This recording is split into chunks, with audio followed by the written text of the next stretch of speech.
नमस्कार दोस्तों। 11 लाख युवा और एक सीक्रेट टीम और अमेरिका से आ रहा 20-25 साल का एक लड़का, एक ऐसा लड़का जिसने पूरी सरकार की नींद उड़ा करके रख दी है, जिसका नाम है अभिजीत दीपके।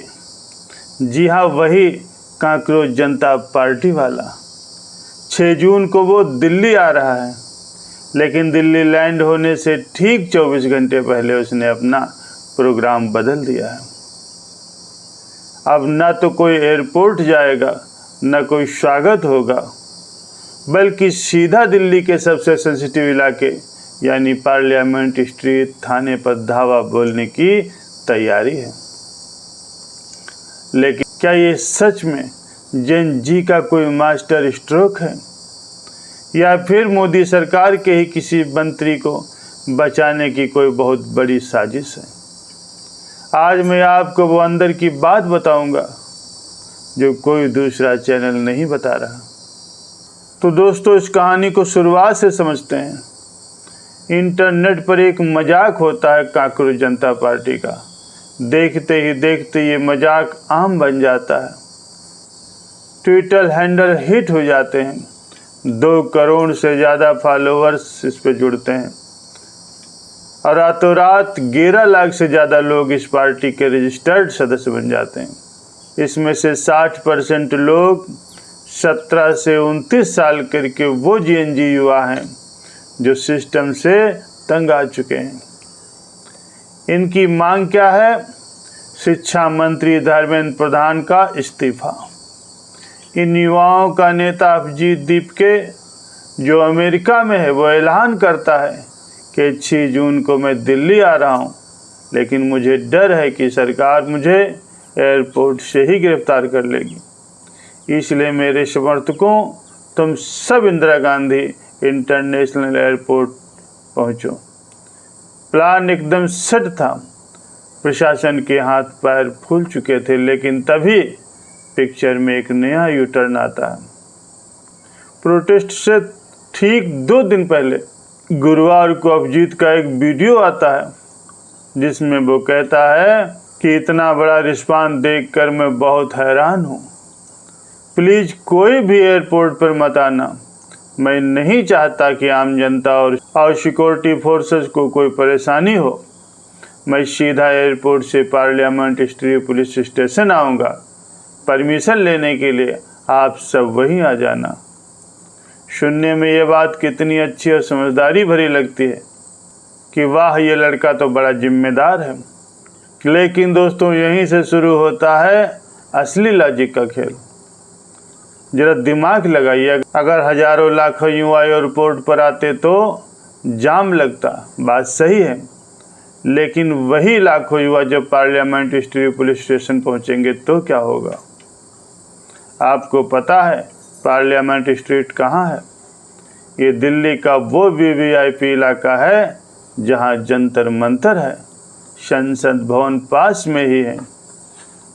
बोट क्लब है, 5 स्टार्स होटल्स हैं और बड़े बड़े सरकारी मंत्रालय हैं। अगर वहाँ लाखों बच्चे जमा हो गए तो क्या दिल्ली चौक नहीं हो जाएगी? क्या वहाँ अव्यवस्था नहीं फैलेगी? जिस आम आदमी को एयरपोर्ट पर दिक्कत होती, क्या उसे नई दिल्ली के बीचों बीच दिक्कत नहीं होगी? दोस्तों, अब कुछ ऐसे सवाल हैं जिनके जवाब अभिजीत और उनकी सीक्रेट टीम लगातार गोलमोल दे रही। सवाल नंबर 1, जब आपके पास 3 घोषित प्रवक्ता दिल्ली में पहले से मौजूद हैं, तो उन्होंने एडवांस में जंतर मंतर पर प्रोटेस्ट की परमिशन क्यों नहीं मांगी?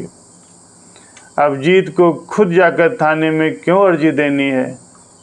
क्या पुलिस 2 घंटे के अंदर इतने बड़े धरने की परमिशन दे सकती है? बिल्कुल नहीं। सवाल नंबर 2, मान लीजिए अभिजीत थाने गए, उनके साथ हजारों बच्चे खड़े हैं, पुलिस ने परमिशन देने से मना कर दिया, फिर क्या होगा? क्या ये लाखों युवा बच्चे चुपचाप वहाँ से अपने घर लौट जाएंगे या सड़कों पर ही बैठ जाएंगे? प्लान बी क्या है भाई? इसका जवाब किसी के पास नहीं। अभिजीत कहते हैं कि मेरी 20-30 लोगों की एक टीम है, लेकिन वो सामने नहीं आएंगे। क्यों? क्योंकि उन्हें अपनी नौकरी और पढ़ाई का डर है।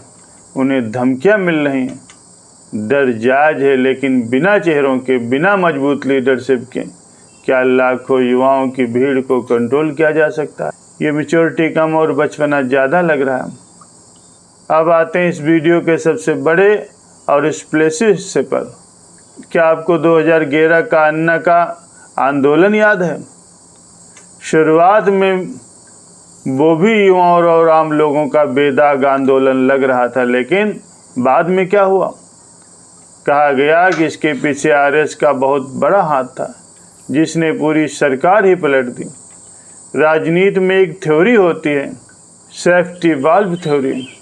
जब कुकर में प्रेशर बहुत ज़्यादा बढ़ जाता है तो कुकर फटे ना, इसलिए सीटी के जरिए थोड़ी सी हवा बाहर निकाल दी जाती है। आज देश भर का युवा जेनजी, नीट और पेपर लीक को लेकर के कांग्रेस और विपक्षी छात्र संगठनों के साथ सड़कों पर है। सरकार के खिलाफ भयंकर गुस्सा है। तो क्या इस गुस्से को कंट्रोल करने के लिए कांग्रेस जनता पार्टी का यह नया सेफ्टी वाल्व तैयार किया गया है? और इससे भी बड़ी थ्योरी सुन लीजिए, धर्मेंद्र प्रधान। धर्मेंद्र प्रधान पर इस्तीफे का बहुत दबाव है, लेकिन मोदी सरकार कभी भी दबाव में आकर के किसी का भी इस्तीफा नहीं लेती, ये उसका रिकॉर्ड है। लेकिन अंदर खाने की खबर ये है कि धर्मेंद्र प्रधान खुद उड़ीसा का मुख्यमंत्री बनना चाहते हैं। तो क्या ये पूरी स्क्रिप्ट इसीलिए रची गई है कि लाखों बच्चे दिल्ली आए, हंगामा हो और सरकार कहे कि देखिए हम युवाओं की बहुत इज्जत करते हैं, इसलिए हमने मंत्री का इस्तीफा ले लिया? यानी सांप भी मर जाए और लाठी भी न टूटे। मंत्री जी सम्मान के साथ उड़ीसा चले जाएं और युवाओं को लगे उन्होंने सिस्टम को हरा दिया। क्या अभिजीत दीप के अनजाने में या जानबूझ करके किसी एक बहुत बड़े राजनीतिक शतरंज का प्यादा बन गए हैं? दोस्तों, अगले 12 से 24 घंटे बहुत भारी होने वाले हैं। दिल्ली की सड़कों पर जेनजी बनाम पुलिस का असली ड्रामा देखने को मिलेगा। क्या अभिजीत को परमिशन मिलेगी? क्या पुलिस इन्हें थाने में ही बैठा लेगी? या फिर धर्मेंद्र प्रधान का इस्तीफा सच में हो जाएगा? ये सब कुछ ही घंटों में शीशे की तरह से साफ हो जाएगा। आपका इस पूरे कांग्रेस जनता पार्टी के मूवमेंट पर क्या सोचना है? क्या ये सच में युवाओं का एक ईमानदार और प्योर आंदोलन है, या फिर ये सभी राजनीति का शिकार हैं? नीचे कमेंट बॉक्स में जवाब अवश्य दीजिए।